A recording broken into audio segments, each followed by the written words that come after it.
আসসালামু আলাইকুম। এনডিটিভি একটি গুরুত্বপূর্ণ প্রতিবেদন প্রকাশ করেছে। লালমনিরহাট বিমানবন্দর চালু করলে পাল্টা ব্যবস্থা নেবে ভারত। দর্শক বুঝতে পারছেন যে যেহেতু সীমান্ত সংলগ্ন ভারতের কাছে লালমনিরহাট, ফলে এখানে বিমানবন্দর চালু করলে পাল্টা ব্যবস্থা নেবে। তো বাংলাদেশ তার সীমানায় যে কোনো জায়গায় বিমানবন্দর চালু করতে পারে। এটা কেন ব্যবস্থা নেবে? কিসের ভয় ভারতের? এটা কি বাংলাদেশের যে একটা স্বাধীন সার্বভৌম দেশের প্রতি তার এই ধরনের আচরণ, এটাকে কিভাবে চিহ্নিত করা যাবে? এটা তো এক ধরনের আগ্রাসী মনোভাব, এবং তারা একটা প্রভুত্ববাদ কায়েম করার একটা প্রবণতা অন্তত এই খবরের মধ্য দিয়ে বোঝা যাচ্ছে। এখানে ভারতের শঙ্কা যে এই বিমানবন্দর চালুর ব্যাপারে চীনের আগ্রহ আছে। তো চীনের আগ্রহ আছে, চীনকে আনবে এই বিমানবন্দর চালু করতে নাকি ভারতকে আনবে, এটা তো স্বাধীন সার্বভৌম দেশ হিসাবে বাংলাদেশ সেই সিদ্ধান্ত নিতেই পারে। সেখানে ভারতের কি? দর্শক, এনডিটিভি এই প্রতিবেদন করছে। তারা বলছে যে গণমাধ্যমটির বিশেষ প্রতিনিধি রত্নদীপ চৌধুরীর এই প্রতিবেদনে দাবি করা হয়েছে, চীনের সহযোগিতায় দ্বিতীয় বিশ্বযুদ্ধের সময়কার লালমনিরহাট বিমানবন্দর পুনরায় চালু করার পরিকল্পনা করছে বাংলাদেশ। যদিও সোমবার সেনা সদরে এক ব্রিফিংয়ে বাংলাদেশ সেনাবাহিনীর মিলিটারি অপারেশনস অধিদপ্তরের পরিচালক ব্রিগেডিয়ার জেনারেল মোহাম্মদ নাজিমুদ্দৌলা জানান, দীর্ঘদিন অব্যবহৃত থাকা লালমনিরহাট বিমানবন্দরটি প্রয়োজনীয়তার ভিত্তিতে সচল করা হচ্ছে। তিনি সঙ্গে এও জানান, চীনা কোনো সংস্থা বিমানবন্দরটি ব্যবহার করবে কিনা এই ব্যাপারে তার কাছে কোনো তথ্য নেই। তবে ভারতীয় মিডিয়ায় বলা হচ্ছে, চীনের সহযোগিতায় এটি সচলের পরিকল্পনা করা হচ্ছে। বাংলাদেশের বহু অবকাঠামো নতুন করে নির্মাণ বা সংস্কার এটি চীনকে দেওয়া হয়েছে, এবং চীনই সাধারণত এই কাজগুলো করে।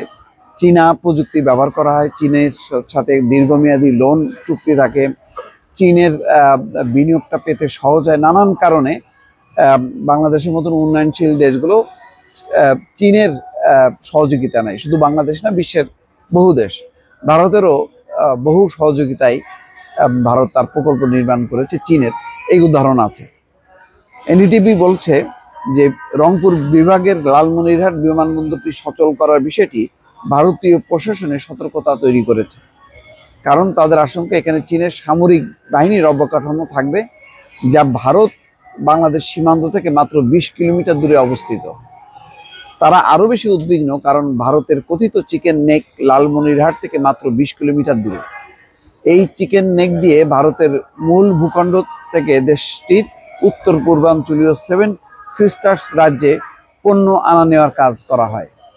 প্রতিবেদনে বলা হচ্ছে, যদি চীনের সহযোগিতায় বাংলাদেশ বিমানবন্দরটি পুনরায় সচল করে, তাহলে সেখানে চীন তাদের সামরিক সরঞ্জাম, যুদ্ধবিমান, রাডার, নজরদারির সরঞ্জাম সহ বিভিন্ন কিছু রাখতে পারবে বলে ভারত ধারণা করছে।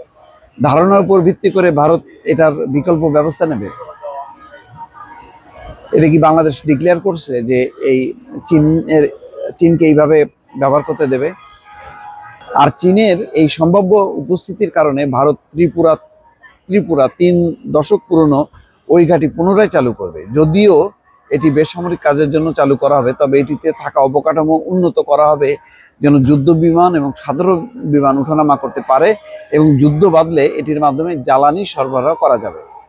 এনডিটিভির এই প্রতিবেদনে আরও বলা হয়েছে, সাবেক স্বৈরাচার প্রধানমন্ত্রী শেখ হাসিনা ছিলেন ভারতের একজন মূল্যবান মিত্র, যিনি ভারতের উত্তর পূর্বাঞ্চলের চীনের ঘেঁষার ক্ষেত্রে বাধা হয়েছিলেন।